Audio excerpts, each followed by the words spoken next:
What's up, everyone? Welcome to episode 8 of my Minecraft, and today this is going to be a big project day. With a sheep farm I'm going to be making, I need a lot of wool for a pretty big project. It is massive, so gotta collect those sheep. And then, yeah, don't blame me for my sheep farm design. It is terrible. But anyway, we gotta set up a perimeter around. It's pretty large. It is so big, it takes forever to dig. It takes its sweet time. Oh, it took so long just to clear out the dirt. Thankfully, the dirt was the easiest part, even though it took the longest, because I didn't need my haste beacon. And so it's literally just clearing out this massive area now, just for a build. And this is actually only the first stages during the process of even doing all this mining. More ideas come to you when you get bored mining dirt. So first we're gonna get walls up. It is a building. It is a bit more of like castle themed per se. But this is definitely an upgrade from the little castle that I have up on the hill, since I kept getting told that that little castle is just too wimpy compared to the walls that I made for the farms. So I might have just stepped it up a little bit and maybe went a little overboard, but it's fine. It's not a massive area at all. Anyway, I want this nice light to dark. I forget what it's called when it's just like transitions between the light to dark, but I really like it. And then we're basically going castle themed here, and so you gotta have those nice, beautiful like they're like pillars, but they're like archways. You can walk through and you see those nice archways on your left and right, and they'll have the banners on them. That's probably my favorite part, would be the banners, just to actually give some sort of, I guess, marking, so it's not just an empty building, it actually has some life to it. But first we gotta actually build these archways, and it's about 7 archways. No, it's 8 archways long. And then I actually love the way that I did the transition between the different blocks, going from light to dark. I simply started with cobblestone in a 2x3, and then 2 blocks of stone would be 1 layer, and then 4 blocks cobblestone, and then 4 blocks stone, 2 blocks cobblestone, and then a layer would be all stone, and then that just repeats up to the smooth deep slate. Sorry, not the smooth deep slate, the basalt, the deep slate, and then the deep slate tiles. And it sadly has this beautiful cave that is right under it, so it makes it a little difficult to access for these pillars. And I think it's kind of funny during my process with the floating trees just sitting around. But I'm so glad that the iron farms have been producing a lot since I've been building the other farms, because these beacons are a lifesaver. And then, yeah, it's just building these pillars up.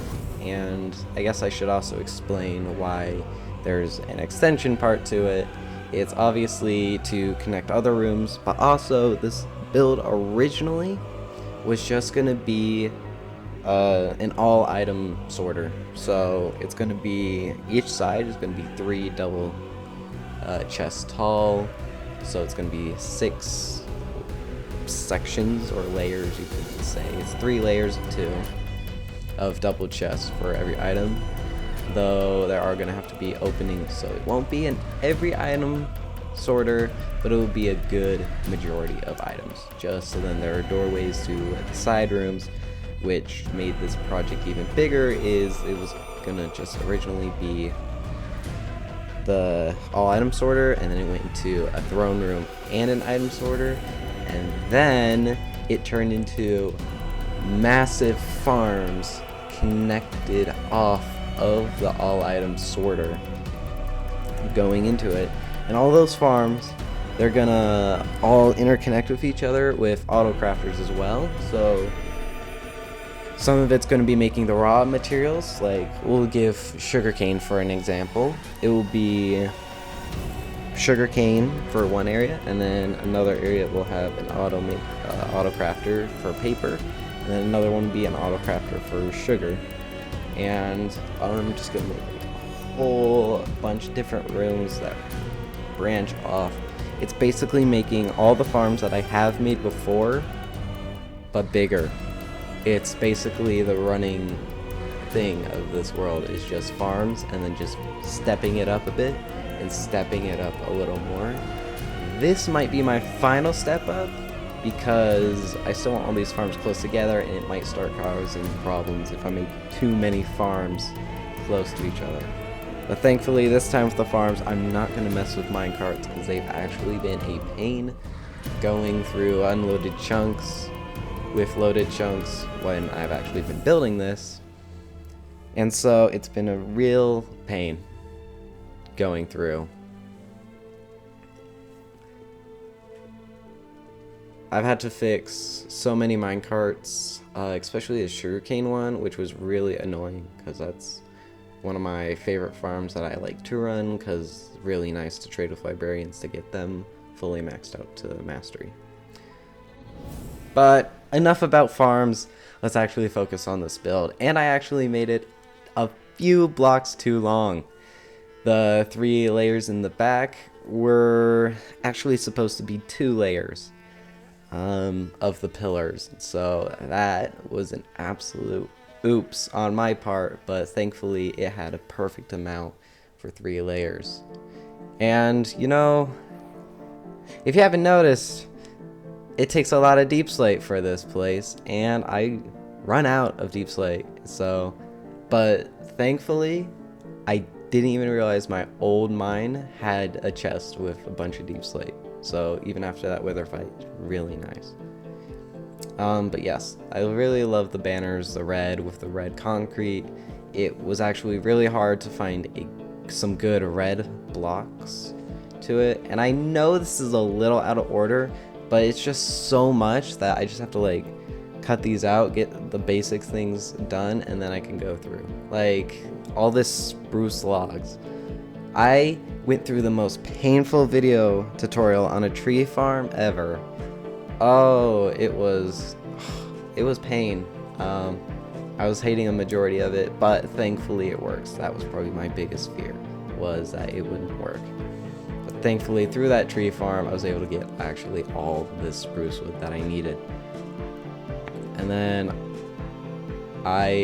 while doing this, it was first going to be like a completely enclosed building area, but then I saw this beautiful like elfish throne room picture where it had these they had like fences and then these pillars and then windows and then the roof.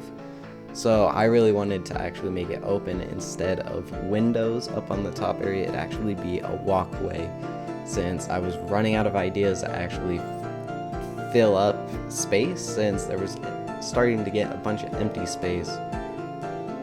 So I've been going through trying to figure out how to fill that up.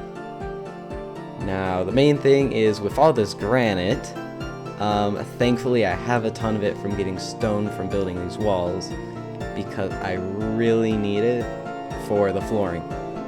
I made a mistake that I don't regret. I am making a floor with copper and granite. And copper is not the cheapest thing in the slightest. So even going through all the copper I'd mined up, I quickly ran out, not even filling the front area with copper. So I'm gonna have to go into a trial chamber and mine up a bunch of copper blocks for this. Now, the main thing about the copper is it is oxidated, or like slightly oxidated. It's this like you know, with the granite, it's like the first layer of the oxidizing process. It goes so well with the granite. It's hard to really show it because I haven't gotten all that copper that I crafted oxidized, but it'll be really nice. And the very important thing I want with this throne room is every beacon. I realized that having one of every type of beacon would actually be really cool, but I am gonna cheat with the netherite beacon and not mine all 2 stacks and 36 blocks. That is a ridiculous amount of netherite, so I'm just gonna have the outer case of netherite being, well, netherite, because it's just way too much for me. And I also, because of the lack of red blocks, the throne room, the big chair, it's this beautiful like oval, and I wanted it to be red to like go with the banners a little bit, but still be a different red. But there's still not enough red blocks in this game that I ended up using mangrove logs for this. And so much of this, so much mangrove logs are needed to be mined, especially since it's like those full logs that it takes 4 logs to make just the 3 all the way without that whatever the layering of the wood. It's real pain. It is the worst tree to ever mine. It leaves these big messes. I wish that the brown would actually decay. But yes, for now the diamond beacon is all iron because, well, I don't have that many diamonds, and I'd like the beacons to be visually appealing as quickly as possible. So I have enough diamonds for the outer layer, but not enough for the inner layers. So it's going to be a lot of mining that's still going to be done. Mostly probably withers and deep slate.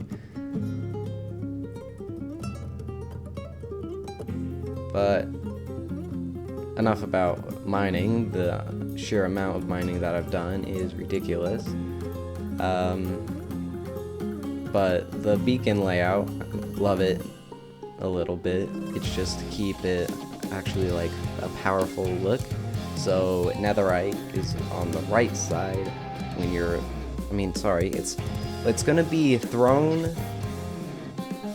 right, which is like stage right, that's throne right, or it's gonna be on the left if you're facing the chair for the throne.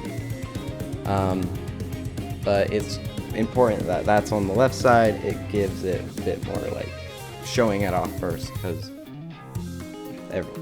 most people are going to be looking to the left side before the right side. It's like reading a book.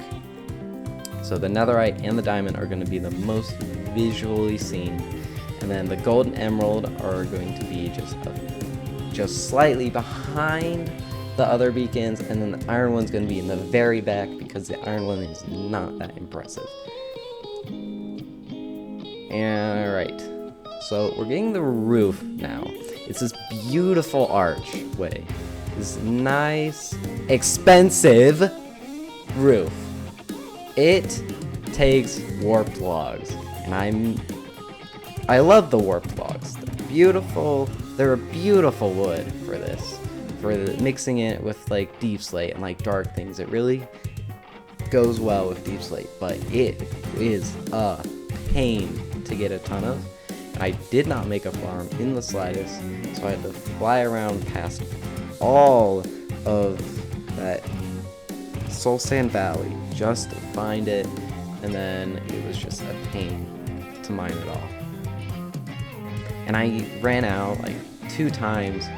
I had to go back out, so like right here, I'm just filling up all the deep slate areas because I ran out of the warped logs. So I was just like, screw this.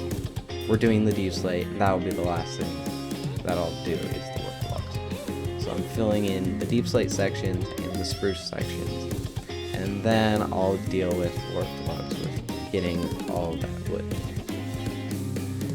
But yeah, this is basically how that like reference photo is, with these, it was a nice arch roof and these like openings.